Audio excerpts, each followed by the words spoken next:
How do you pay tribute to a car that you have loved since high school, and in particular when that car has given birth to your business? 10 years ago, we created Bugeye Guy, and recently we created Bugeye Guy Parts, which are the two businesses that take up all of our time. And this car is really what started it all. This is Gumby, and it's a car I purchased in high school.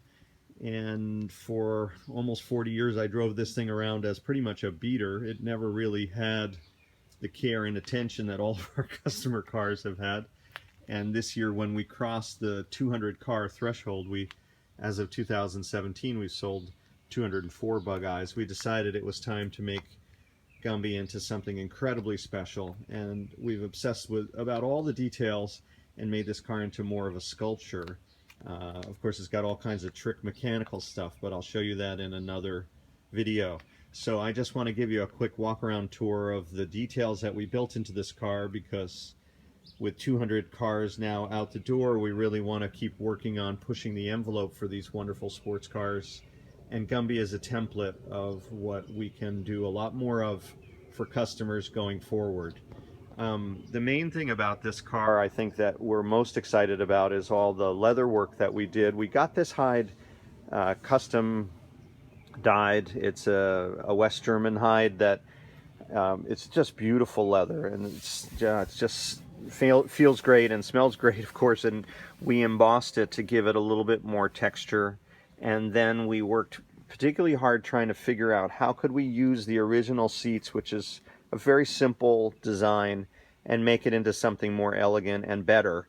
Many people put in non-stock seats in these cars. It's not something I care to do because I think you lose some of the soul of the car. So we wanted to use the stock parts and make something extra special. And we chose to diamond stitch this whole center section. We looked at a lot of simulations and drawings of just, they're all ribbed. I think there are 5 ribs down the center on the stock seat. So we talked about doing portions of that, but in the end we chose to diamond stitch the whole center section, and that worked really nicely. It coordinated nicely with this head fairing pillow.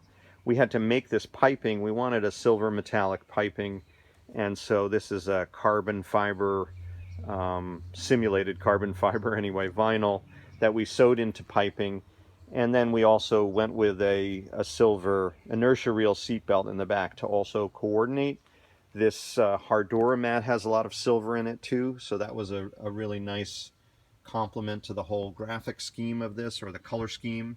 The Hardora, of course, was used always in the trunks on Frog Eyes, but there was a rubber mat that was stock. Many of those rubber mats are, well, almost all of them have perished because it was pretty thin and never meant to be around this long.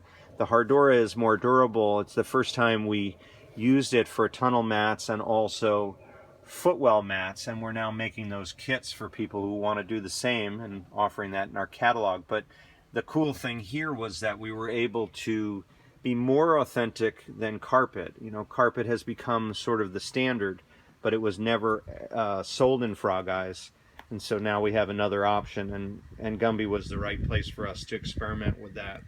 We use that same hide to cover the dashboard and also the front cockpit trim strip, which of course was always vinyl covered.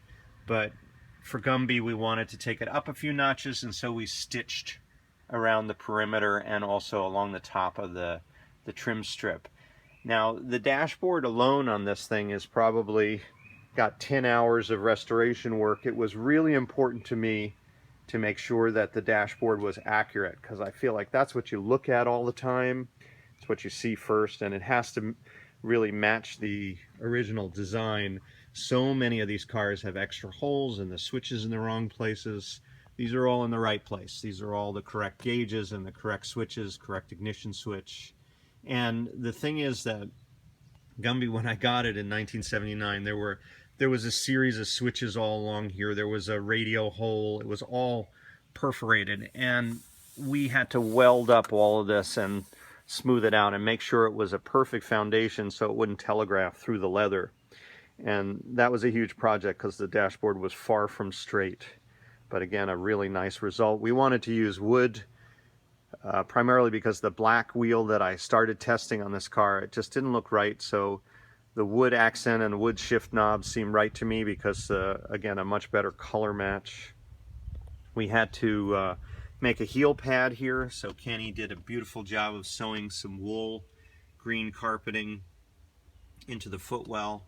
That's another really nice detail. Of course, these door pockets are quilted. They were originally recessed with a raised outer perimeter. We wanted to mirror that and again pay tribute to that. We have, here's our lead for our laptop for tuning because it's an injected engine, but I'll tell you more about that in another video. We have these custom check straps that are made out of the same hide with the same silver stitching. We had to paint this door edge gasket because the green that is available is really not a good color match. So everywhere you look, Gumby's got a lot of thought and a lot of detail to put together the best color package and the best tribute Bugeye we could build from Bugeye Guy.